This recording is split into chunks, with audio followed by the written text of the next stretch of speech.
Alors, merci beaucoup à tout le monde. Donc, je vais un petit peu lancer pour placer le contexte de cette table et après, donc, vous interpeller à tour de rôle sur des questions d'enjeux liés évidemment à la logistique circulaire et également le transport écologique. Et n'hésitez pas surtout à positionner votre organisation par rapport à ces enjeux-là. D'accord? Ça vous va? Tout le monde est d'accord? Et puis, en fait, hein, on va se tutoyer si vous êtes à l'aise et on jase. Puis, je voudrais aussi demander aux gens dans la salle, si vous avez des questions, n'hésitez pas à intervenir, même à nous couper la parole. C'est encore plus plaisant d'avoir ces interactions-là avec les gens dans la salle. Alors, donc, logistique inversée, l'intermodalité, les carburants propres, les circuits courts sont autant d'aspects qui contribuent à la réduction des émissions de GES, mais qui peuvent être freinés par une transformation lente des infrastructures et des modèles d'affaires, et même aussi, on l'a entendu un petit peu plus tôt, de la réglementation. Alors, les concepts d'économie circulaire, je pense qu'on en a parlé abondamment aujourd'hui, de l'économie circulaire, des symbioses industrielles, sont aujourd'hui considérés par les décideurs politiques comme une clé de la durabilité de l'ensemble de l'industrie, un incontournable selon de plus en plus de parties prenantes. Alors, comment le transport écologique et le renforcement des chaînes d'approvisionnement peuvent venir supporter le déploiement de l'économie verte? Je rappelle la définition de l'économie verte selon le Programme des Nations unies pour l'environnement.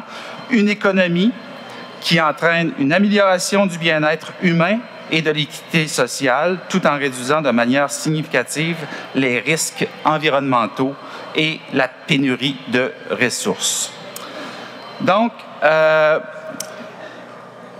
c'est donc sur cette table corporative qu'on va tenter de répondre et qu'on fera état donc des réalités industrielles corporatives communes en matière de transport écologique et de logistique durable. Alors, je me lance pour la première question. Le fédéral a mis en place un rapport du groupe de travail national sur la chaîne d'approvisionnement 2022 de l'industrie. Et donc, ce rapport faisait un petit peu état des incertitudes liées à des facteurs critiques comme l'évolution rapide des tendances commerciales, des perturbations attribuables aux activités humaines ou au changement climatique des chaînes d'approvisionnement de transport, l'évolution des risques géopolitiques. Évidemment, on parle de la Chine, on parle de la Russie abondamment, et le regroupement accru des principaux modes de transport. Donc, évidemment, dans ce sens-là, quelles seraient, les principales recommandations à rendre au niveau de la chaîne d'approvisionnement plus résiliente? Alors, quand on parle de résilience, évidemment, pour faire face à ces crises comme celles qu'on vit en ce moment, on parle de pénurie de main-d'œuvre, changement climatique, évidemment, conflits mondiaux.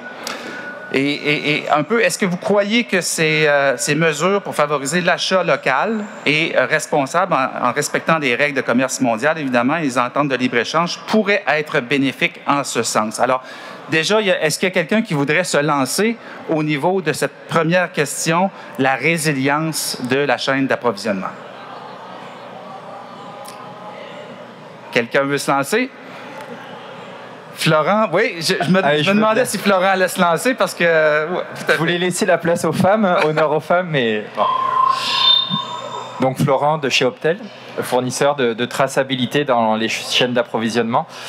La résilience, moi j'y crois beaucoup, elle permet à nos industries d'être plus compétitives.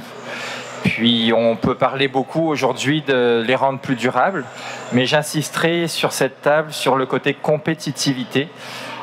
Parce qu'en fait, c'est important d'être agile, de pouvoir changer en fonction des différentes perturbations qui arrivent, de changer nos routes logistiques, si on parle de logistique, de changer nos inventaires, nos fournisseurs et tout ce qui s'en va dans une chaîne de valeur.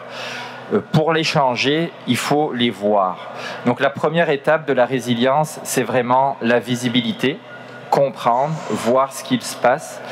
Puis ensuite, c'est d'avoir des plans B et de pouvoir engager sur des routes alternatives. Donc si j'avais un conseil à nous donner tous, c'est voyons, et je suis un fan de la technologie, donc tu peux imaginer que je pense qu'aujourd'hui les technologies permettent de voir ce qui se passe sur une chaîne d'approvisionnement la vraie vie, et ensuite de pouvoir adapter la résilience. Tout à fait. La technologie, on va y revenir, c'est sûr, Florent. Quelle sera la place de la technologie versus l'humain? C'est des discussions qu'on a à avoir tous ensemble. Est-ce que quelqu'un d'autre voudrait se lancer dans cette question de résilience? Oui, Julien. Merci. Bonjour à tous. Donc, Julien Rollier, chef de service approvisionnement responsable à CAE, poste nouvellement créé d'ailleurs. Donc, effectivement, je pense qu'il est important de prendre en considération que tout seul, on n'arrivera à rien. Et la clé de la compétitivité, comme tu mentionnais, Florent, c'est être capable de mettre en place une synergie à travers notre chaîne d'approvisionnement, essayer de mettre en place des vecteurs qui, je dirais, vont dans le même sens, à savoir être capable d'être transparent, être capable de travailler ensemble, être capable de mettre en place un réseau collectif pour diminuer les tendances de gaspillage, diminuer ces pertes qu'on pourrait retrouver dans notre quotidien et dans notre chaîne d'approvisionnement. Tu parles de collaboration. Qui dit collaboration, ça prend déjà la confiance qui doit s'installer. Comment, là je rebondis un petit peu là-dessus, comment installer cette confiance-là entre les différents acteurs de la chaîne ou de l'écosystème, de la chaîne de valeur? Quelqu'un a envie de se lancer sur cette question-là? Yves et Christy par la suite. Alors, moi, je pense que, premièrement, les compagnies de transport sont là pour faire de l'argent. Alors, je ne crois pas que ce soit les premiers intervenants à avoir de l'intérêt à ça. La collaboration, probablement, proviendrait d'un genre de gros commerce qui a plusieurs camions et qui est dans une région particulière et qui, ses voisins, qui ont peut-être des besoins en transport, mais qui ont parfois un retour vide. Ça pourrait être probablement un début de collaboration, mais je ne crois pas qu'une entreprise privée qui fait du transport pour les autres entreprises soit le premier à lever la main. Mais quelqu'un qui a 10, 15, 20 camions sur la route à la journée longue et qui part de Montréal, qui s'en va en Beauce, bien, peut-être qu'il pourrait trouver de ses voisins autour, parce qu'on parle de local, bien, peut-être que lui pourrait trouver pour remplir la moitié de son camion parce qu'il revient vide. Alors là, il y aurait une espèce de... On pourrait commencer petit à petit. Je crois que c'est un peu ça au niveau local qui pourrait apporter ça. Parce qu'un commerce, quelqu'un qui fait du transport commercial, il faut qu'il paye ses camions, il faut qu'il paye, etc. Mais celui qui a une manière différente de penser dans sa dépense de transport a probablement une meilleure réflexion dans la collaboration. OK, merci beaucoup. Yves, Christy, ton entreprise qui développe des systèmes aérodynamiques pour être plus performants au niveau du transport routier? Absolument. Même pour nous autres, on travaille beaucoup avec Amérique du Nord, donc une grosse base de clients qui partent du Canada aux États-Unis. Et c'est sûr, la collaboration, ça vient du côté des fournisseurs. Donc, un peu notre plan stratégique, on les traite les fournisseurs de même, puis dit, bien, vous êtes notre partenaire, voici notre plan de croissance, est-ce que vous êtes capable de grandir avec nous? Et surtout, cette année, bien, lors de COVID, la pandémie, on a grandi à peu près 25% de la compagnie. Donc, c'était très positif parce que nos clients, en fait, c'est des propriétaires de flotte. Et on sait que bien, le transport routier, c'est clé pour bien, le supply chain en général. Donc, c'est vraiment de traiter les fournisseurs comme des partenaires, puis trouver au même temps des fournisseurs locaux. Fait que c'est un changement de stratégie. Dans le passé, on a acheté beaucoup de Chine. Donc, on a changé cette stratégie avec les tarifs aussi. Et en même temps, amener la technologie. Avec la pénurie de main-d'œuvre, c'est sûr que ça vaut... c'est très important d'apporter l'automatisation à nos opérations. Merci beaucoup, Christy. D'autres intervenants ont envie de se lancer dans cette question ou on passe à une autre? Oui, Jordan. Merci. Pour répondre un petit peu à la question, moi, mon nom c'est Jordan, je suis cofondateur de ObiBox. On est une entreprise technologique qui est spécialisée dans la livraison dernier kilomètre. Donc, si vous achetez quelque chose en ligne, c'est notre entreprise qui va vous la livrer. À la base, on était une entreprise tech, donc on fabriquait vraiment la technologie qui permettait aux camions de faire tout le routing. Puis on a développé un côté opérationnel, puis durant la pandémie, ça a juste explosé en termes de croissance. Puis c'est facile, comme vous avez dit, de regarder notre entreprise puis de dire notre objectif, c'est de couvrir le plus de territoire possible, de tout faire pour nos clients. Mais si on prend un pas de recul puis on prend l'enjeu éco-responsable, on se rend compte que le territoire est gros comme ça. Peut-être que nous, on est très fort dans un secteur puis qu'il y a d'autres acteurs qui sont forts dans d'autres secteurs.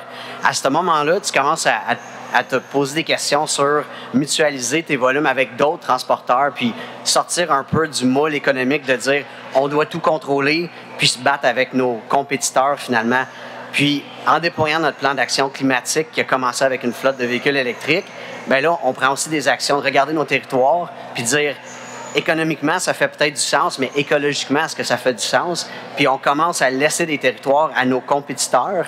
Puis, en contrepartie, eux nous donnent du volume dans d'autres territoires pour que tout le monde y gagne à la fin de la journée, écologiquement et économiquement. Fait que c'est une nouvelle façon un peu de regarder ça, mais c'est ce qu'on fait actuellement chez ObiBox. Fait que c'est intéressant, cette approche-là.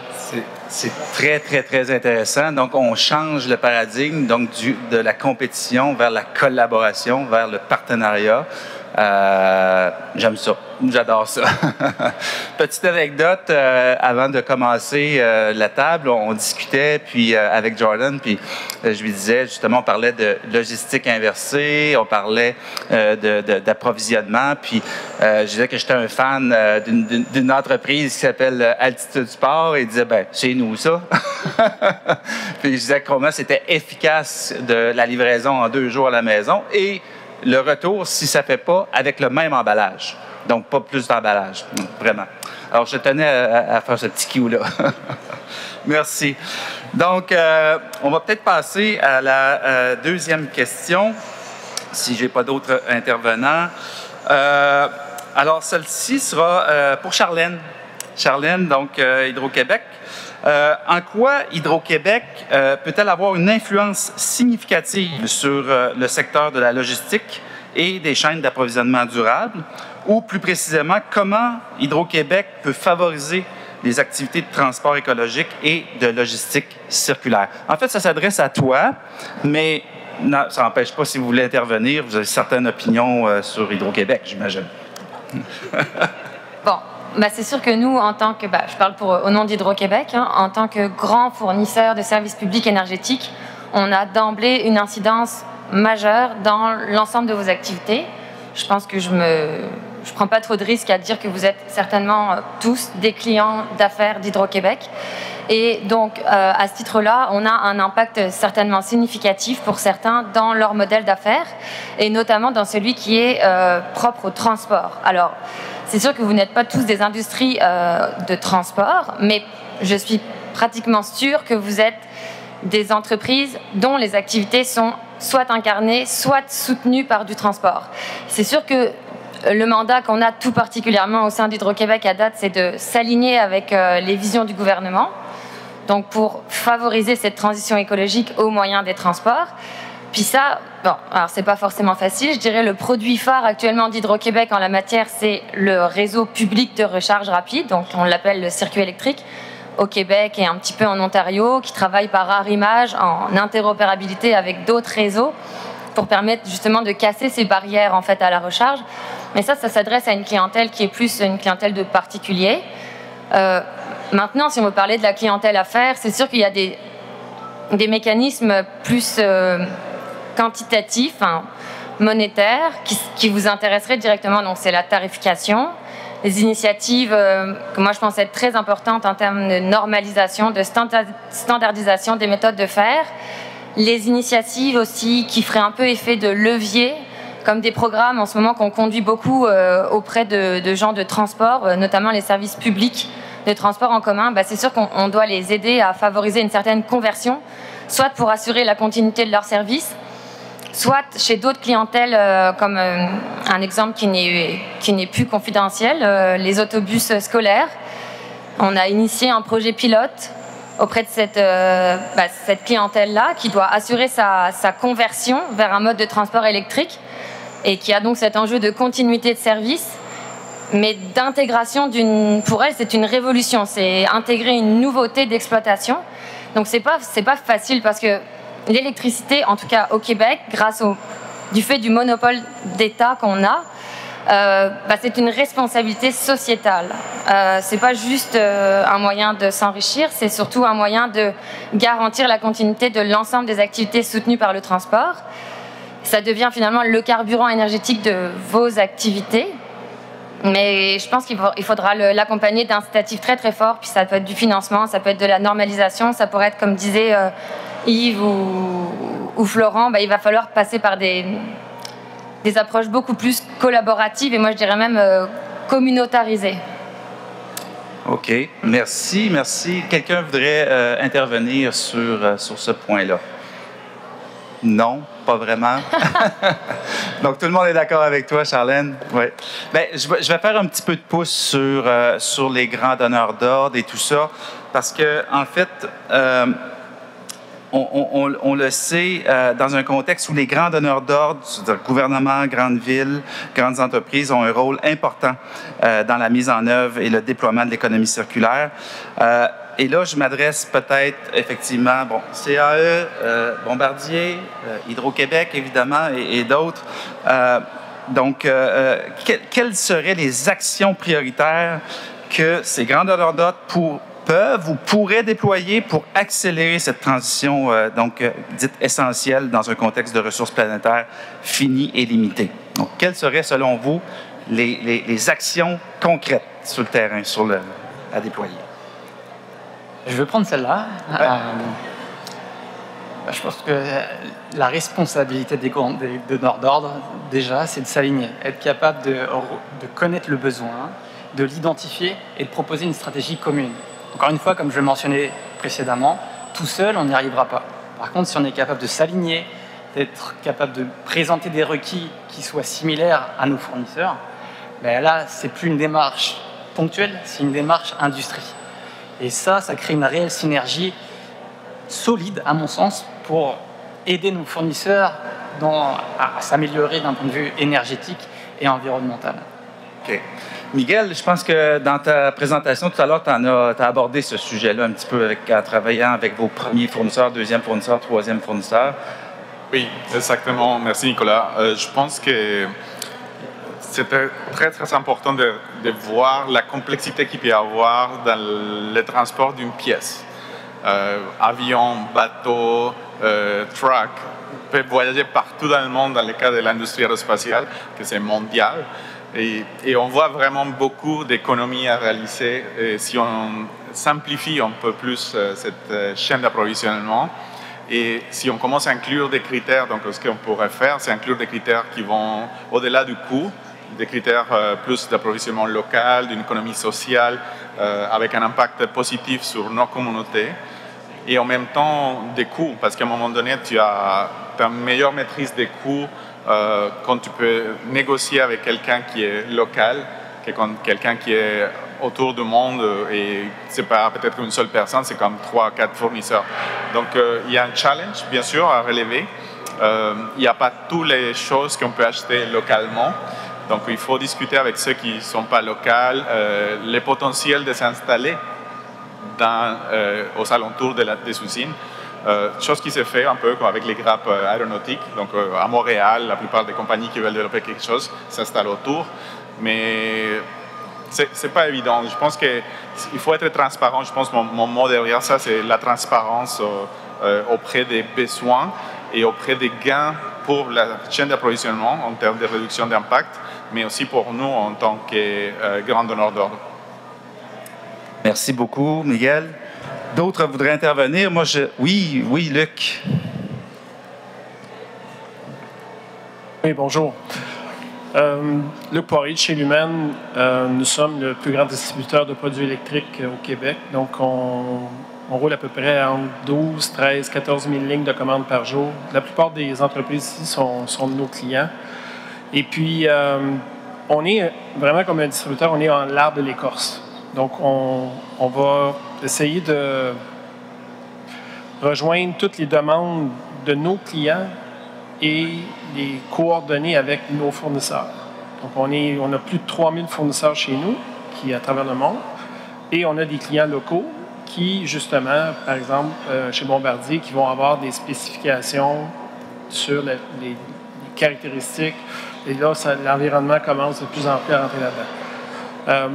Pour répondre à la question, moi, j'ai 2 volets là-dedans. C'est que si on veut accélérer le processus, nous, on fait partie de la chaîne d'approvisionnement dans une économie circulaire.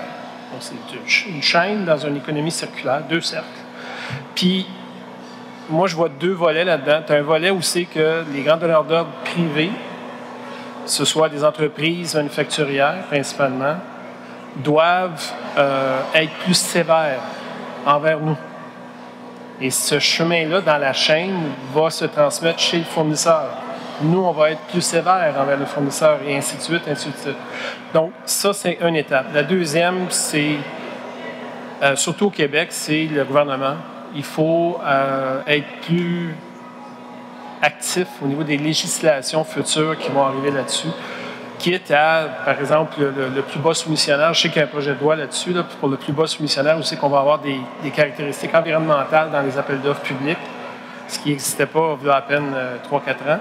Donc ça, ce que ça fait, c'est que ça nous pousse aussi, nous, comme distributeurs, dans les appels d'offres publics, à mettre des pressions sur nos fournisseurs. Donc ça accélère le processus, que ce soit le transport et tout le tralala, parce que des livraisons, on en fait énormément. Donc ça nous pousse vers ça.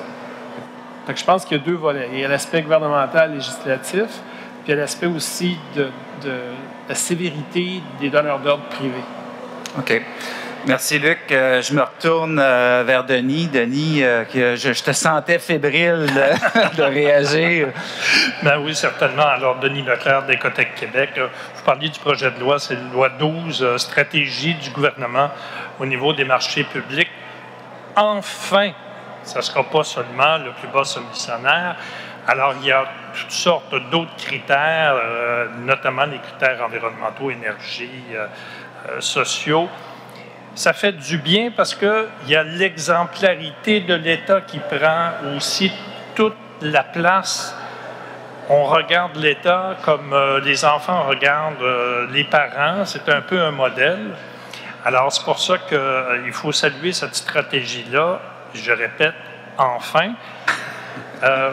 Mais vous parlez de chaîne d'approvisionnement. Quand on voit la chaîne d'approvisionnement, on voit des maillons. Et c'est là qui est la clé, c'est les interventions des grandes entreprises ou des entreprises qui ont plus de ressources ou qui sont plus avancées dans ce domaine-là. Vous jouez un rôle tellement important par rapport à vos fournisseurs.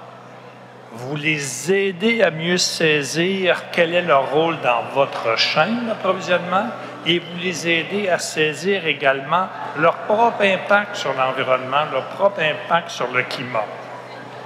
Qu'est-ce que ça va donner? Bien, il va y avoir un effet domino, c'est-à-dire que vos fournisseurs vont aller voir par la suite leurs fournisseurs. Alors, vous pouvez voir tout l'effet cascade. C'est un effet extrêmement positif. Alors, c'est pour ça que je salue les interventions des grands donneurs d'ordre auprès de leurs fournisseurs. Je voudrais peut-être... Oui, tu voulais réagir, Charlène? Oui, c'est ça, pour reprendre le point de Denis, avec lequel je suis forcément très d'accord. La notion d'exemplarité, je pense que c'est ce qu'il faut endosser, mais j'ai conscience que c'est coûteux. On peut même envisager ça comme non, mais c'est vrai, c'est comme un peu un coup de démarrage. L'exemplarité, ça amène des considérations qui sont loin du simple retour sur investissement au sens quantitatif.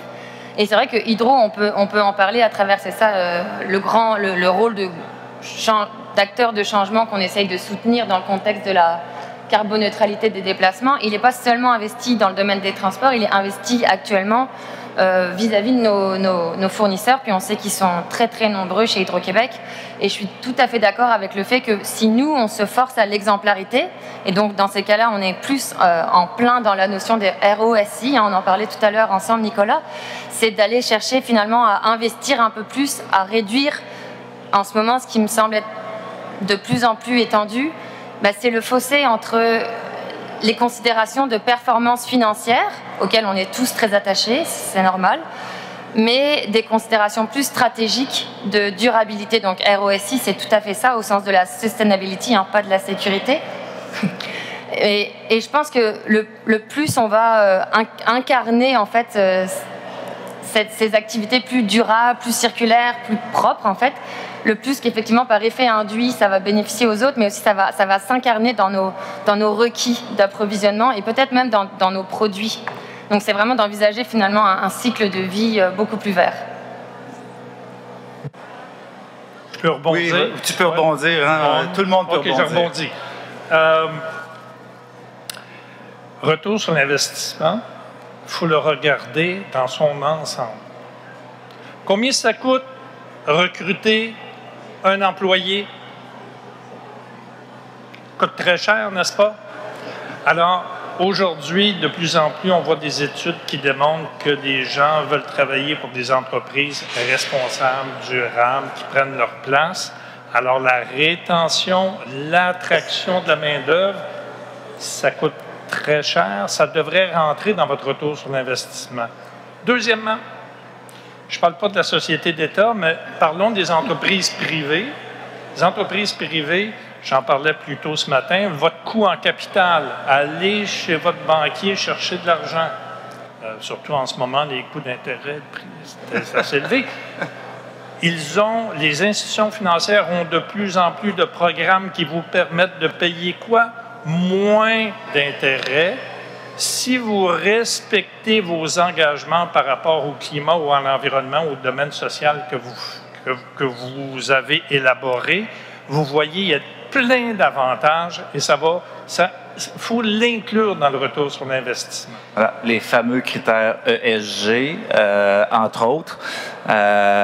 Pour vous dire, Investissement Québec, on est là-dedans, donc vraiment, et ça sera déployé là, auprès de l'ensemble de nos clients. Juste un petit élément de contexte, quand Denis disait « enfin », juste pour vous dire, enfin, aussi longtemps qu'on se connaisse, hein, c'est un cheval de bataille que Denis a mené, là, justement, pour que l'État soit un des premiers utilisateurs des technologies propres. Et donc, on y est arrivé. Presque. Donc, là, je me retournerai. Oui, Florent, excuse-moi. Justement, j'allais te voir. Tu me permets de rebondir ou non? Oui, ouais. Tout à fait. Non, mais parce qu'on parle d'exemplarité, tout ça, puis je pense que je suis tout à fait d'accord, mais moi, je pense pas qu'on est rendu là aujourd'hui, puis c'est pas les compagnies ici que je monte du doigt. C'est nous tous, là, mais regarde, simplement, on gère des business, là. Puis aujourd'hui, on va parler d'un PNL ou excuse-moi, des mots anglais, là, j'ai pas la traduction française. Donc, les états financiers d'une compagnie. Dans vos compagnies, vous gérez vos états financiers, on s'entend avec des données real-time. Vous n'allez jamais gérer un état financier avec des forecasts de vente ou bien des revenus moyennés sur les 3 dernières années, etc. Vous voulez voir ce qui se passe et vous prenez des actions en conséquence. Est-ce qu'on est arrivé à la même état financier des ESG? Imaginez à un moment donné où on aurait dans nos organisations notre balance sheet, là, finance, et notre ESG sheet. Eh ben, c'est ça qui va faire que ça y est, walk the talk, on est vraiment en train de gérer une business en conséquence. On n'est pas dans cette transition. On n'est pas rendu, mais on est en transition. Non, voyons le verre, comme Sonia nous l'a dit, le verre demi-plein. Voilà. On est en transition. J'aime ton idée et puis je suis tout à fait d'accord avec toi, mais il y a du chemin à faire. Parce que, écoute, reculons 2 ou 3 ans, il y avait des initiés qui parlaient de ESG, mais maintenant, on en entend parler pratiquement tous les jours. Donc, c'est sûr qu'il y a une transition qui doit se faire. Et je pense que c'est positif parce que, justement, on n'a pas cette vision tunnel, juste exemple, changement climatique, mais on regarde beaucoup plus large que ça. Et ça, c'est encourageant et c'est positif. Mais justement, Florent, je vais rester avec toi parce que on le sait, la technologie prend une place incroyable, prend une place très, très prépondérante et c'est bien comme ça. on a parlé beaucoup de 4.0. Là, on parle de 5.0 qui tend à remettre l'humain et l'environnement un petit peu au centre de tout ça. Toi qui représentes une entreprise de technologie au service justement de ces grands donneurs d'ordre et des entreprises manufacturières, parce que j'imagine que vous visez plus large que les grands donneurs d'ordre, ton point de vue là-dessus? Oui, ben là on arrive dans les limites de la techno aussi, puis il y a un être humain derrière toute technologie, ou derrière. À la fin, la technologie, si j'avais à la résumer, elle va digitaliser un processus d'affaires. Puis, mais il va toujours avoir un être humain qui peut-être ne fera plus la même tâche qu'il faisait la semaine dernière. Un acheteur va peut-être ne plus appeler son fournisseur pour suivre son bon de commande, mais par contre, un acheteur va se transformer en acheteur stratégique. Il va voir tous ses inventaires, puis il va encore être là. Donc, il y aura un être humain tout le temps. Et je crois que faut faire attention parce que oui, la techno peut apporter bien des aspects, puis j'en suis le premier promoteur, mais on ne doit surtout pas oublier l'être humain, l'intelligence humaine, la sensibilité humaine. Et c'est là, quand on arrive sur les dynamiques ESG, aujourd'hui, on n'est pas encore prêt de tout mesurer, de tout contrôler en termes de ESG. C'est très, très compliqué. Alors, on se doit de dépendre des gens, des êtres humains. Puis là, on rentre dans les zones où il y a des bons êtres humains, il y en a des moins bons, mais peu importe, on est tous des êtres humains. Et je crois que c'est pour ça que le 5.0, j'aime ce concept-là, parce qu'il remet l'être humain au cœur du projet digital. Parfait. Oui, donc, tiens, le 5.0 interpelle Julien et après Luc. Eh bien, même pas. C'est pas le 5.0. C'est pas le 5.0? Non, non. Je pense que ce qui a été mentionné par Florence, c'est qu'il y a l'humain derrière. En fait, j'irais même un peu plus loin. Il y a une structure qui se met en place. En ce moment, on est en train de vivre un changement du modèle d'affaires. À travers ces critères ESG, on est en train de sortir de l'approche business passée, des années passées, où, excusez-moi l'expression pour un cadre approvisionnement, le cost saving était la priorité numéro 1. Je pense que maintenant, on est en train de voir qu'au-delà de l'économie et les ajustements de prix à faire avec les fournisseurs, il y a d'autres critères à considérer, notamment les critères sociaux, environnementaux, géopolitiques. C'est de la gestion de risque. On est en train de voir que les impacts ESG prennent de plus en plus de place et vont être des éléments indispensables dans la sélection des fournisseurs, dans la mise en place d'un processus à travers la supply chain. Puis, je pense que je voulais juste mettre ce petit point-là. Merci Florent. Oui, pour ajouter à ça, je pense que je vais être juste entre vous deux. Au niveau de l'opinion, c'est que oui, avec l'humain, mais le 4.0 qui était classifié comme une révolution industrielle, je ne pense pas que le 5 est une révolution. Moi, je dirais que c'est un addendum au 4. Mais je peux comprendre un peu le fait qu'ils ont appelé ça Industrie 5.0 pour accélérer le processus qu'on parlait tantôt de directives, de spécifications. Ceci étant dit, c'est que fondamentalement, c'est que l'intelligence de l'humain, que la technologie travaillait pour l'humain, qui est fondamentalement le 4.0. Donc, la technologie travaille pour l'humain. Le 5, c'est la technologie. L'humain travaille avec la technologie. Et c'est au coin de la rue où c'est que vous allez avoir sur une ligne de production un robot collaboratif avec une personne à côté. Et qui, avant, n'était jamais pensable. C'était des lignes complètes de robotisation. Maintenant, ça va être mélangé. Et le rôle de l'humain va être complémentaire versus le robot et vice-versa. Ça, c'est l'aspect technique du 5.0. L'aspect environnemental, c'est l'évolution du 4.0 qui vient avec tout ce qui est environnemental. Ce que j'adore de tout ça, c'est qu'au Québec, on est dans une position nord-américaine absolument démentiellement favorable à ça à cause de 99% de nos sources d'énergie verte. Et je ne vois pas ça comme une dépense, je ne vois pas ça comme pantoute, je vois ça comme une opportunité d'affaires pour n'importe quelle entreprise, petite, moyenne ou grande, d'aller utiliser, soit en marketing, soit en technologie, soit en design, soit en recherche, peu importe, en recherche et développement, d'utiliser le fait que nous avons une source d'énergie verte. Parce que dans quelques années, ça va devenir un add-on versus quand les gens, les entreprises vont être plus sujettes à donner le profil complet de leur chaîne et que là, c'est une usine au charbon qui donne l'électricité, bien là, on va être favorable à nous autres. Fait que ça, c'est ma définition du 5.0. OK. Tout à fait. Quelqu'un d'autre voudrait rebondir. En fait, moi, je dirais, Luc, on profite déjà de ça, donc de cette énergie propre-là. C'était quand même une vision incroyable à l'époque de se lancer là-dedans. On parlait pas de changement climatique à l'époque. On parlait pas tant d'environnement que ça. Pourtant, il y a eu des choix stratégiques, judicieux qui ont été faits par nos prédécesseurs. Ça, ben, on peut le saluer. Je voulais juste mentionner qu'on parlait plutôt de déclaration environnementale.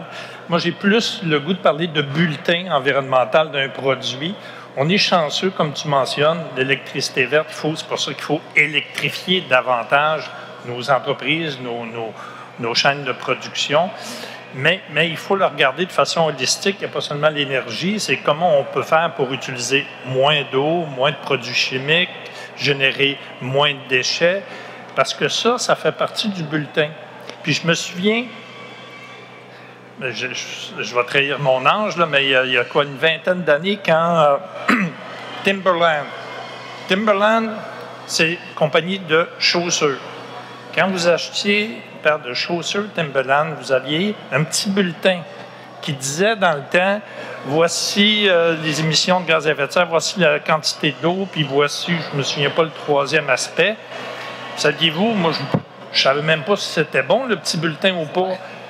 Mais parce qu'ils ont mis un bulletin, tu te dis, ben c'est parce qu'ils doivent être bons, hein? C'est pour ça qu'ils l'ont mis. Bon. Ce que je veux dire, c'est que de plus en plus, les entreprises, vous allez être obligés d'avoir votre bulletin environnemental de votre produit et ça va vous permettre, si c'est bien fait, si c'est bien géré, d'accroître votre présence dans votre chaîne, pas la chaîne d'approvisionnement, mais la chaîne de valeur au niveau de vos clients. Pensez-y, là, un positionnement extraordinaire pour votre produit, pour votre entreprise, notamment grâce à l'électricité, mais aussi avec l'utilisation de technologies qui va permettre une meilleure utilisation des ressources. Un bulletin avec de la donnée fiable, vérifiée, tierce partie, idéalement. On ne rentre pas dans l'éco-blanchiment et tout ça, mais on le sait, ça existe. Où il y a de l'homme, on le sait. Donc, c'est un petit peu ce que Florent parlait tout à l'heure. Donc, avoir une visibilité, mais aussi une fiabilité au niveau des données, en fait. Exact, parce que ce que tu nous dis, puis bravo Timberland, j'étais pas au courant et je serais curieux d'apprendre d'eux, parce que c'est ce qu'on essaye de faire aujourd'hui avec des passeports digitaux de n'importe quel produit. On parlait de la batterie tout à l'heure dans un forum. Le Global Battery Alliance du WEF essaye de mettre ça en place. Puis je pourrais vous parler de passeports digitaux dans l'alimentaire, dans plein de... Et c'est dur, hein. C'est dur parce que justement, il faut être capable de s'assurer que quand on divulgue, ce qu'on divulgue, c'est vraiment vrai. Et on voit malheureusement que dans le passé, dans les 10 dernières années, beaucoup des grandes compagnies ou des petites ont divulgué des choses qui n'avaient pas la preuve que c'était vrai. Puis les réglementations, des fois, ils se font pogner. Puis là, vous voyez, des fois dans la presse, telle compagnie, telle compagnie. C'est dur de voir qu'on n'est pas conforme aussi, de voir que notre chaîne d'approvisionnement n'est pas si belle, n'est pas si propre. Puis c'est encore plus dur après de prendre des actions et d'être transparent. C'est souvent la différence que je fais entre visibilité et transparence. C'est facile de voir, c'est encore plus dur d'être transparent, mais ça dépend de chacun d'entre nous. Merci beaucoup, Florent. Est-ce que quelqu'un voudrait rebondir sur ce sujet? Oui? Merci. Ouais. En fait, juste pour illustrer l'exemple qu'on a réalisé dans la dernière année, on voulait sourcer des matériaux plus écologiques pour les intérieurs de nos avions. Et c'était tout un challenge, en fait, quand on a justement commencé à regarder qu'est-ce que les fournisseurs avaient sur les tablettes. Et il y avait plein qui avaient des messages green, tout ce que vous voulez. Mais quand on a commencé à creuser, à demander des déclarations avec des données fiables, on n'a pas trouvé beaucoup, vraiment. Donc, avec ce qu'on a trouvé, on a continué à travailler justement pour l'amener à un autre niveau, les niveaux qu'on a utilisés pour nos déclarations environnementales produits. Et en même temps, pour ceux qui avaient la donnée, mais ne savaient pas comment les calculer, nous-mêmes, on faisait les calculs pour eux, pour dire voici où vous êtes. Et même, on a pu comparer avec une moyenne de ce qu'on avait trouvé pour dire vous êtes 10% mieux ou moins bon. En tout cas, c'est un challenge et je pense qu'en tant que grand donneur d'ordre, on pourrait continuer à travailler avec notre supply chain pour l'accompagner dans cette transition, pas simplement donner des requis, mais pouvoir les former et les sécuriser en termes de oui, il y a un marché pour tout ça qui s'en vient et qui va être présent, il va durer. Et vous faites partie de cette chaîne de valeur. Et donc, je pense que c'est très important de garder en tête la traçabilité des données et comment eux, ils vont déclarer ou vont nous émettre des données. Merci. Jordan, j'ai une petite question pour toi parce que c'est ce qui est le fun, en fait, c'est qu'on apprend tous les jours. Moi, je travaille dans le domaine de l'innovation depuis plus de 25 ans au Centre de recherche industrielle du Québec, maintenant Investissement Québec CRIC. Et c'est ce qui me passionne le plus, c'est qu'on n'a jamais fini d'apprendre. Et puis, j'apprenais, en fait, un concept lié au e-commerce, le dernier kilomètre. Tu vas peut-être nous expliquer ce qu'est le dernier kilomètre, puis en quoi, donc, c'est un enjeu logistique qui ne cessera de croître au cours des prochaines années. Tout à fait. Puis ça cadre avec tout ce qui se dit depuis tantôt là, autour de la table. Il y a des grandes entreprises, c'est Hydro-Québec, CAE, Bombardier. Nous autres, on est une petite entreprise parmi tout ça, juste 70 employés, pas si gros que ça. Mais on est vraiment axé sur livraison de dernier kilomètre. Donc, il y a beaucoup de choses qui se passent en amont. Il y a de la production, il y a de l'emballage, il y a des achats en ligne qui se font. Après ça, les produits, il faut qu'ils se livrent. Donc, nous, on s'occupe vraiment de livrer le produit du dernier point d'emballage jusqu'au client final, donc le consommateur, donc on est tous. Puis, en termes d'accent sur l'éco-responsabilité, ben ça part vraiment du top de l'entreprise. Fait qu'initialement, on axait vraiment sur tout ce qui était technologie, après ça, tout ce qui était opérationnel. Puis là, on s'est dit, si on veut vraiment développer un vrai plan d'action climatique, ça nous prend un ambassadeur. Donc, on était 4 exécutifs initialement. On a rajouté un 5e exécutif dans l'organisation il y a 2 semaines à peine, que lui gère notre plan d'action climatique, puis il est l'ambassadeur chez nous pour dire « Guys, c'est beau, vous parlez de finances, vous parlez d'opérations, vous parlez de technologie, vous parlez de développement des affaires, mais le ESG à travers ça, il faut que ça soit au cœur de votre stratégie pour que toutes les actions qu'on prend à l'intérieur de l'entreprise visent la réalisation de notre plan d'action climatique qui serait d'être carboneur d'ici 2030. Donc, nous, on aimerait ça que tous nos livraisons dernier kilomètre se font soit en véhicule électrique ou du moins avec des actions qui compensent pour les émissions qui, forcément, doivent être générées pareil à un certain niveau.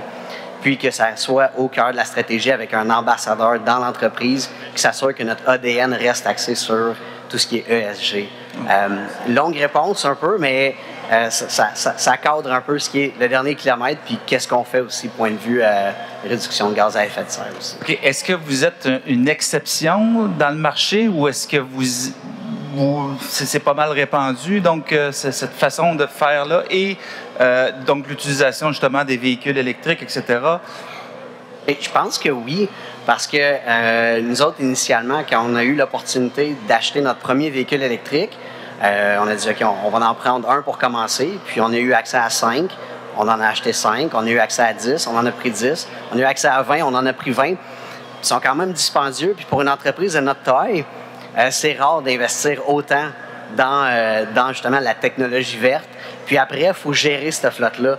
Donc là, toutes nos initiatives de développement technologique, nos algorithmes de routing prennent en considération la télémétrie des véhicules électriques. Puis on travaille là-dessus actuellement. C'est un gros projet. L'autonomie des véhicules, les conditions climatiques, le poids dans le camion. C'est vraiment une autre façon de voir notre entreprise.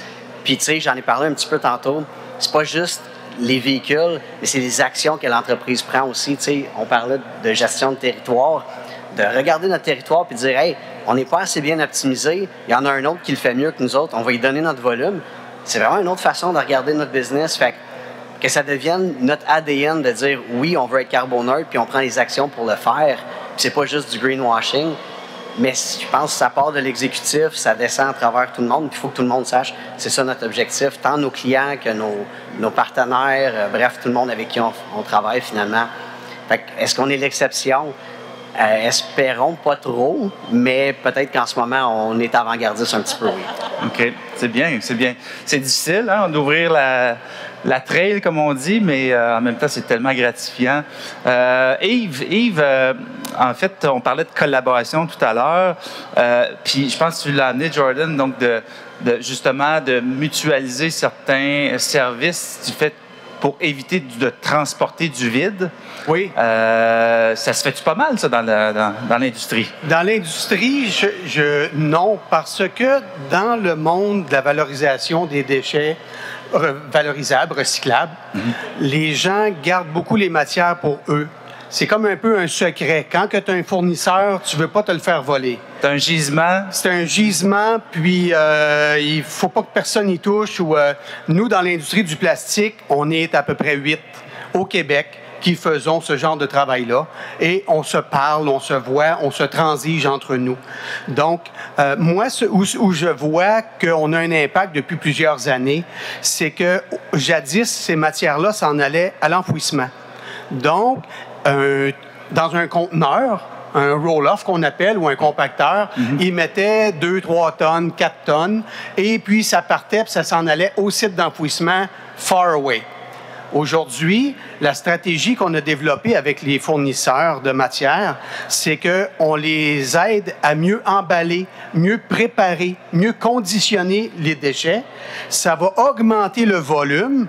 Donc, quand on va faire la récupération avec un camion, on va aller chercher un 8, 10, 12, 15 tonnes métriques.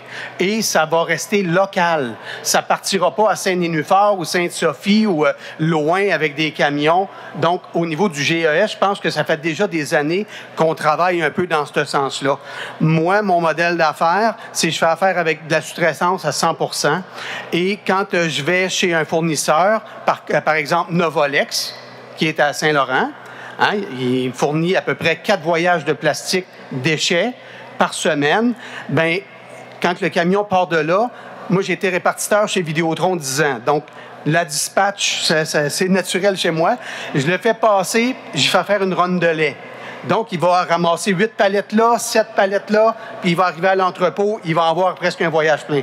Donc, c'est tout ça qui fait que, petit à petit, geste par geste, attention par attention, on fait que c'est pas un gros volume, c'est pas un gros impact, mais c'est toujours plein de petits impacts. Et je lève mon chapeau à Joey parce que au Québec, on a 4 saisons. Moi, j'en suis à mon 2e véhicule électrique. Depuis 2010, j'ai des véhicules électriques. L'hiver, c'est pas évident. Alors donc, d'avoir une flotte électrique l'hiver, il faut que tu éduques tes conducteurs, il faut que tu fasses attention à tes charges, il faut que tu calcules, tu mesures. On appelle ça de l'anxiété kilomètre.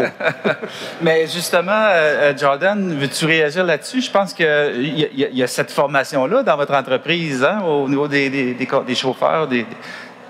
Oui, puis ça passe par la technologie. On n'a pas le choix. T'sais, notre flotte est à 20 actuellement qui nous appartiennent. On veut que ça grossisse. On a à peu près 300 partenaires livreurs qui sont en impartition. Ils ont leur propre véhicule. On le sait qu'ils vont s'électrifier au cours des prochaines années à mesure que la technologie évolue, la technologie des batteries, l'autonomie, etc. Mais nous, il faut qu'on prenne en compte toutes ces considérations-là quand on prépare les routes à l'interne, mais aussi pour nos partenaires livreurs. Puis oui, on a l'hiver au Québec. On n'a pas le choix de faire affaire, de délai avec.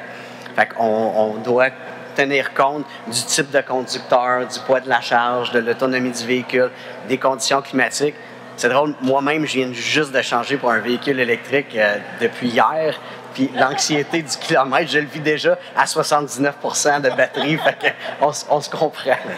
C'est très vrai, là. Bien, je te trouve bien chanceux, juste avant de réagir, je te trouve bien chanceux parce que moi, j'attends le mien. Je suis tout seul à attendre le mien? On parle d'approvisionnement, de chaîne d'approvisionnement. C'est exactement, c'est pas parce que les gens veulent pas, mais c'est parce qu'il n'y en a pas, là. C'est difficile. Alors oui, Charlène. C'est sûr que moi, je remercie énormément, effectivement, Jordan puis Yves pour leurs commentaires à ce sujet-là. Puis oui, on connaît que trop bien les enjeux qui sont incarnés dans le modèle d'affaires de Jordan. Mais justement, je trouve que c'est une illustration très, très puissante d'une autre composante qui vient s'inscrire, en fait, dans cette innovation-là, adressée en tout cas au transport, mais plus globalement, qui devrait s'adresser dans nos chaînes d'approvisionnement. C'est plus seulement de se dire, OK, comment je trace ce que je consomme, mais comment je réduis ou comment j'optimise ce que je consomme. Parce que si on garde les mêmes quantités de consommation, puis peu importe la qualité ou la dégradation qu'on en fait, je pense que ça marchera peu. Alors que là, le souci logistique qu'on adresse et qui est attaché à nos conditions météo et aussi à la nouveauté de ce mode de recharge qui crée de l'anxiété chez tout le monde, je peux en témoigner avec nos clients chez Circuit Électrique, mais ça force un mot qui est d'ailleurs très aimé de notre PDG chez Hydro-Québec, c'est la sobriété. C'est vraiment l'autodiscipline qu'on va incarner dans nos modes de déplacement, mais qui finalement se retrouve dans la plupart de nos choix d'affaires. Puis je pense que la sobriété, couplée avec la traçabilité, je pense que c'est ça qui vient incarner pour peut-être plus tard l'enjeu de durabilité puis d'environnement plus vert, plus global qu'on cherche à arriver. Tout à fait, sobriété, mais c'est quand même, ça peut être perçu différemment dépendant les gens dans la population. Comment est-ce qu'on réagit à ça? Comment on réagissait il y a quelques années lorsqu'on parlait de décroissance? Décroissance. Je me souviens, je me faisais poser la question si j'étais pour la décroissance et je disais oui. Je suis pour la décroissance du gaspillage et de la surconsommation. Alors, utiliser le mot sobriété, c'est très fréquent en Europe, en France, ils utilisent sobriété, mais je pense qu'il y a une éducation à faire au niveau du mot comme tel, mais dans le fond, c'est comment on peut faire mieux avec peu. Pas seulement avec moins, mais avec peu. Alors, comment on est en mesure d'être à la hauteur des attentes? Et quand je dis des attentes, ce n'est pas seulement des attentes de la société, mais j'allais dire des attentes de la planète, de l'environnement, du climat. Alors, comment on peut devenir un acteur positif, aider à transformer positivement notre économie pour qu'elle soit plus verte, plus prospère, plus innovante également. Je pense que c'est un beau défi qu'on a devant nous. Je fais du pouce là-dessus, Denis, parce qu'on entendait beaucoup faire plus avec moins. Mais en fait, c'est faire mieux avec peu. C'est la définition de l'innovation frugale, en fait, dont certains pays peuvent nous en montrer beaucoup parce qu'ils font des tours de magie avec peu. Donc, c'est quelque chose qui est fascinant. Oui, Yves a envie de réagir là-dessus. Vas-y. Oui, bien, je veux faire du pouce. Je n'ai fait beaucoup dans ma jeunesse. Et puis, donc, alors, ce que je veux dire, c'est que notre projet de pyrolyse, l'idée des GES, on en a parlé plus tôt, Mohamed a parlé là, de beaucoup de sauvegarde des GES. Le modèle idéal qu'on a, et puis on est un peu comme ça, hein, quand on part des 4.0, 5.0, 6.0, etc., on a une idéal. Nous, en faisant du diesel à partir du plastique orphelin, on voudrait installer une station-service directement à l'usine, et quand le camion vient transborder, vient porter les déchets plastiques orphelins, il peut prendre du diesel puis repartir, parce que le diesel est fabriqué avec le plastique. Donc, ça, là, c'est idéal. Maintenant, dans l'application, est-ce que ça va se faire? C'est une autre chose, un autre projet. Mais ça, là, ça serait top of the world, là, vraiment, là, et d'avoir 3-5 usines au Québec comme ça, où ce que les gens, les camions de vidange ou les fournisseurs viennent, débarrassent ça, déchargent ça, arrêtent la station-service juste à côté, mettent du diesel qui vient d'être produit avec le plastique, puis ils repartent. Ça, c'est l'idéal. Alors donc, il y a beaucoup d'espérance et d'espoir. Puis, comme on disait tantôt, c'est mieux voir le verre à moitié plein et puis de foncer avec ça. Tout à fait. Donc, dans un esprit de sobriété, donc utilisez moins. Si on utilise moins votre matière première, le plastique, donc moins de gisement, ça peut... Déjà, il faut déjà voir l'après-plastique. La solution de la pyrolyse n'est pas la solution. Elle est un intermédiaire aux problématiques où finalement. Une transition où il y a entre 3 et 4 000 tonnes par jour de plastique qui est enfoui au Québec. Ça, c'est au Québec seulement. Pensez à tous les produits hygiéniques. Est-ce que les gens ont vu Ciao Plastique ici? Si vous n'avez pas vu Ciao Plastique, c'est l'histoire d'une famille avec 2 enfants qui décident de vivre sans plastique pendant 1 an. Sur ici.tout.tv, allez voir ça. Vous allez vous rendre compte comment que le plastique est partout chez vous. Omniprésent. Omniprésent, les vêtements, partout. Donc, il y aura du plastique longtemps. Je ne dis pas que c'est la technologie parfaite, mais sachant que dans 2030, les sites d'enfouissement vont diminuer de 30 %, sachant que le plastique continue à se développer, je pense que c'est une alternative intéressante et nécessaire pour le moment. Tout à fait. Quelqu'un veut réagir là-dessus? Non? Oui? Donc, je voulais juste réagir au fait que quand on essaye de trouver des solutions, c'est excellent, dans le sens on veut réutiliser les déchets pour pouvoir faire autre chose, valoriser la ressource.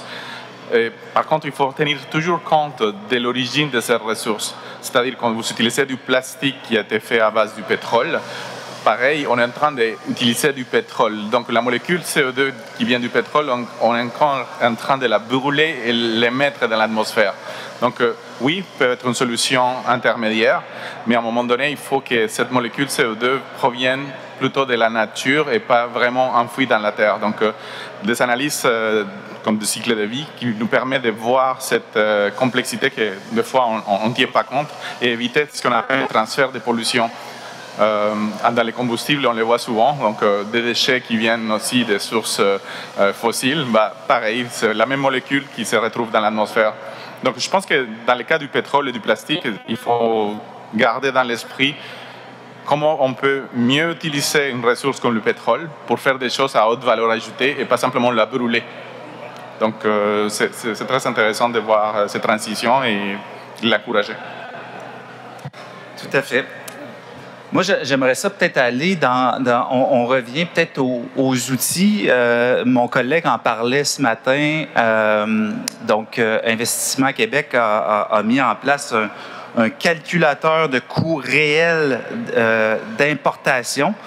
Quand on dit internaliser l'ensemble des coûts, c'est important, en fait, parce que quand on regarde juste une facette, on peut prendre des décisions comme entreprise, comme entrepreneur, même comme citoyen, qui nous amènent à la mauvaise place. Donc, cet outil-là, évidemment, il est mis en place, il est mis à disposition. C'est gratuit, d'ailleurs. Il est couplé avec le moteur de recherche icric.com, qui est un moteur de recherche, le plus grand répertoire québécois de manufacturiers, distributeurs, grossistes et d'entreprises de services. Alors, si vous ne connaissez pas cet outil-là, encore une fois, je vous invite à y aller. C'est gratuit et c'est au service. Et ça permet justement d'aller chercher des fournisseurs le plus près possible. Et souvent, j'ai entendu des histoires à savoir, je ne savais même pas que j'avais quelqu'un dans la même ville qui pouvait me fournir. Je ne le connaissais pas. Alors, si ça peut aider, évidemment, c'est à votre disposition. Traçabilité, quels sont les autres outils que vous utilisez dans l'industrie pour vous aider à prendre des bonnes décisions en matière d'approvisionnement? Donc, l'idée aussi, c'est savoir où est-ce qu'il peut y avoir des risques potentiels de rupture d'approvisionnement.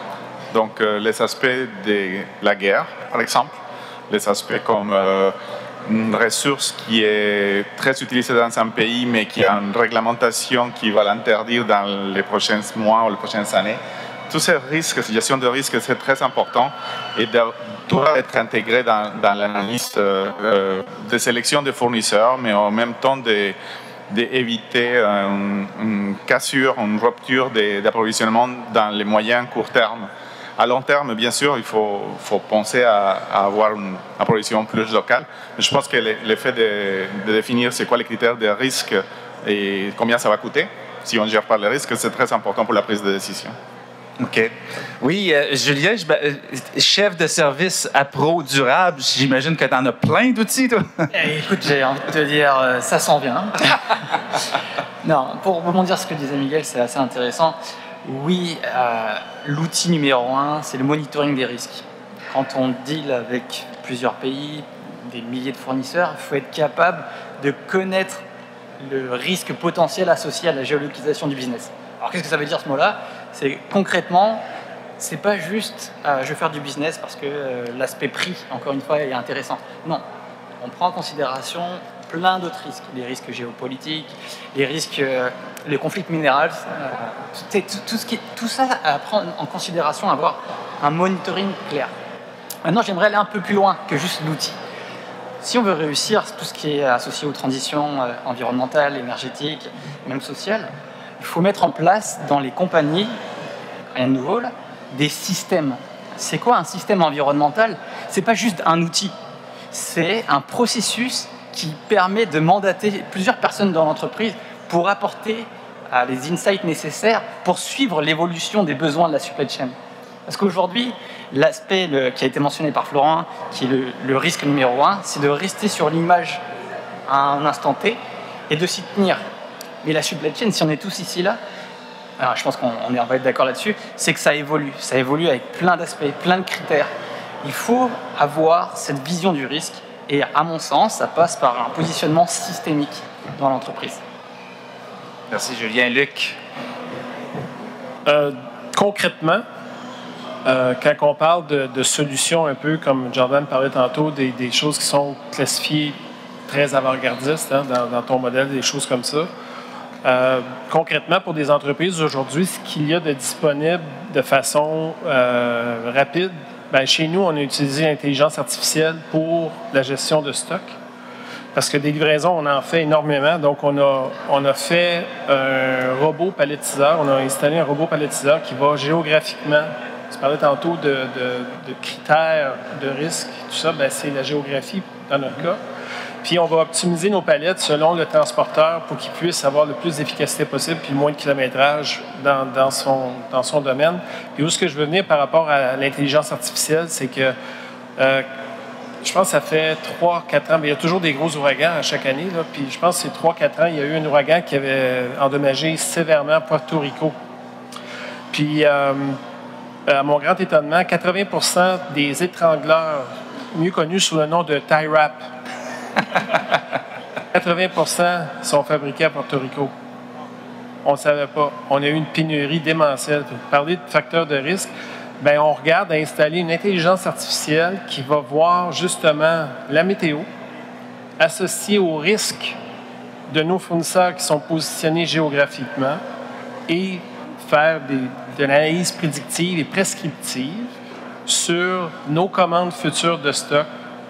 L'élément environnemental va rentrer dans l'équation de gestion de stock qui va définir le risque. Donc, nous, ça, c'est quelque chose, aujourd'hui, c'est concret. Aujourd'hui, Lumen s'intéresse à l'analyse prédictive. On a déjà installé l'intelligence artificielle au niveau de la quantité de stock. Et là, on est rendu à l'étape de ce positionnement de fournisseurs dans la gestion du risque de fourniture du stock. Mettons qu'on a eu plusieurs leçons d'approvisionnement depuis 2 ans. Beaucoup des heures de plaisir. Je suis impressionné. Honnêtement, là. Bombardier? Il n'y a pas d'analyse prédictive de votre côté? Je pense qu'il y a des outils qu'on a en place qui nous aident à gérer certains risques, je pense que davantage, on va avoir ce type d'analyse qui nous permet de voir l'adaptation au changement climatique. Ce n'est pas notre impact envers le changement climatique, c'est l'impact du changement climatique envers nos compagnies. Et c'est là où on doit s'adapter rapidement. C'est sûr que des choses comme des logiciels qui vont nous aider à réaliser en temps réel comment ça peut bouger la supply chain, c'est critique. Je voulais juste commenter quelque chose. Par exemple, dans nos avions, nous avons dernièrement utilisé un outil pour aider aux pilotes à mieux naviguer selon les prédictions du climat.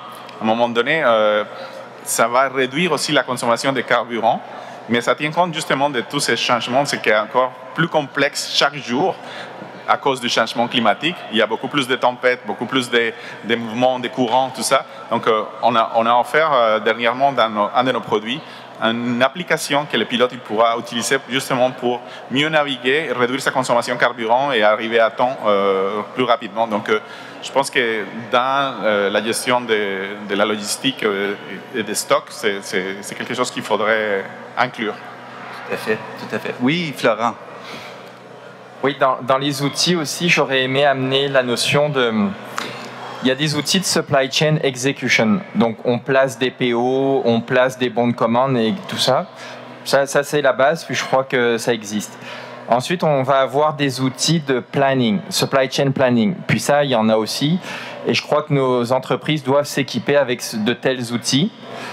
Puis après, on arrive avec le supply chain management. Puis là, j'ai vraiment ce que vous faites, Jason, ben c'est ce que tu fais aussi. On est rendu là. On est rendu à faire vraiment bien plus que du planning. Là, on fait du management. On est capable de... À la fin, si j'avais à résumer ce que c'est de la supply chain, c'est avoir le bon produit au bon prix, au bon moment, à la bonne place, là, à la bonne localisation. Ben ça, quand il y a du supply chain management, ça bonifie complètement l'être humain et les actions. Et je crois que ça fait partie de tous les bons outils qu'un gestionnaire d'approvisionnement devrait avoir à sa disposition. Tout à fait, tout à fait. Là, je dirais peut-être plus dans les initiatives mondiales et je me tournerai vers Christy, qui offre en fait, dont l'entreprise offre des solutions pour justement ces initiatives mondiales. T'en penses quoi, toi, à l'échelle mondiale, justement? Qu'est-ce qu'on met en place pour favoriser justement le supply chain durable, en fait? Oui, comme vous avez mentionné, nos produits sont dans vraiment le secteur transport routier. Et on a notre gamme de produits qui offre 10,49% d'économie de carburant. Donc, pour une flotte, que leur plus gros dépense, c'est le chauffeur et l'essence, c'est sûr qu'on amène la valeur et le payback, c'est à peu près 6 mois, dépendant du prix de l'essence. Donc, pour nous autres, c'est la clé à une compagnie québécoise qui est très forte à Amérique du Nord. C'est, premièrement, les distributeurs, les partenaires à l'international. Présentement, on est en train de commencer des pilotes en Europe à travers 14 pays, en Brésil, en Chili et en Australie. Et vraiment avec Investissement Québec International, Affaires mondiales Canada, on a commencé ces relations virtuelles lors de la pandémie. Et avec la crise énergétique qu'on voit présentement, il y a une belle opportunité pour nous autres d'amener notre technologie québécoise à l'échelle internationale. Donc, je dirais la première phase, c'est les bons partenaires. La prochaine étape, c'est vraiment de mettre la logistique en place. Donc, l'affaire qu'on regarde en Europe, par exemple, ils ont des objectifs assez durs de voir, dans le sens qu'ils veulent réduire la carburant par 30% par 2030. Donc, c'est assez ambitieux comme objectif. Mais en même temps, on voit des pays comme les Pays-Bas, l'Allemagne, qui offrent des subventions de 5 000 € pour des flottes à adopter des produits comme la nôtre, on se voit l'opportunité, puis le gouvernement qui donne le financement des flottes. Donc, on le voit, les objectifs, surtout dans le secteur transport routier, qui représente à peu près 25% des CO2 emissions. C'est sûr que la pression est là sur les flottes et il n'y a pas beaucoup de technologie présentement sur le secteur des remorques. Donc, on voit l'opportunité comme compagnie québécoise à grandir. OK. Peux-tu, pour le bénéfice de tout le monde, peux-tu nous expliquer un petit peu c'est quoi, en fait, les dispositifs concrètement? Oui, surtout. Fait que si vous saviez c'est quoi une remorque, c'est vraiment un rectangle, c'est une boîte. Puis si on regarde Formula 1, on regarde les racetracks, c'est très aérodynamique. Puis ça veut dire vraiment, on parle du côté de drag, de la réduction de drag. Puis quand on installe ces produits, c'est vraiment des déflecteurs aérodynamiques, ça réduit le montant de carburant qui est nécessaire pour faire la même route. Okay. Donc, pour une flotte qui adopte un produit comme la nôtre, que les jupes aux côtés, qui a à peu près 8 % d'économie, bien, le payback de 6 mois, puis une garantie de 10 ans, ça vaut la peine de le mettre. Et on voit beaucoup de projets, comme présentement, on est subventionné par la CNRC pour les pilotes Clean Tech. Il y a des programmes à Canada avec la CNRC Éco-Camionnage qui donnent des incentives aussi pour les flottes d'acheter des produits parce qu'on affecte le climat puis l'environnement d'un côté positif. OK, merci. Merci. Parce qu'effectivement, quand on se promène sur les autoroutes puis qu'on dépasse, donc on voit de plus en plus ces panneaux-là qui permettent, mais 8 % d'économie de carburant, donc pour faire la même distance. Oui. Puis je pense qu'une affaire intéressante, c'est en Amérique du Nord, le taux d'adoption, c'est à peu près 85 %. Un pays comme l'Europe, qui est assez avant-gardiste du côté environnement, c'est à peu près 25-30 %. Donc, l'opportunité est là pour des compagnies avec la technologie à l'exporter à l'international. Je ne sais pas si vous avez des données là-dessus. Est-ce que c'est du fait qu'ils sont plus avant-gardistes, sont plus proactifs ou carrément parce que le carburant coûte plus cher là-bas? Je pense que c'est un peu le carburant, c'est très cher, mais je pense que c'est la mentalité. Le côté tracteur était toujours quelque chose qui avait beaucoup d'innovation, mais le côté des tracteurs qui compte beaucoup de miles puis miles, c'était juste quelque chose qui n'était pas au face en Europe, mais maintenant on voit un changement puis la régulation qui se met en 2024. Donc les flottes européennes doivent s'ouvrir plus à ces types de produits et technologies. OK. Je me retourne vers l'assistance. Est-ce qu'il y a des gens qui ont envie d'intervenir?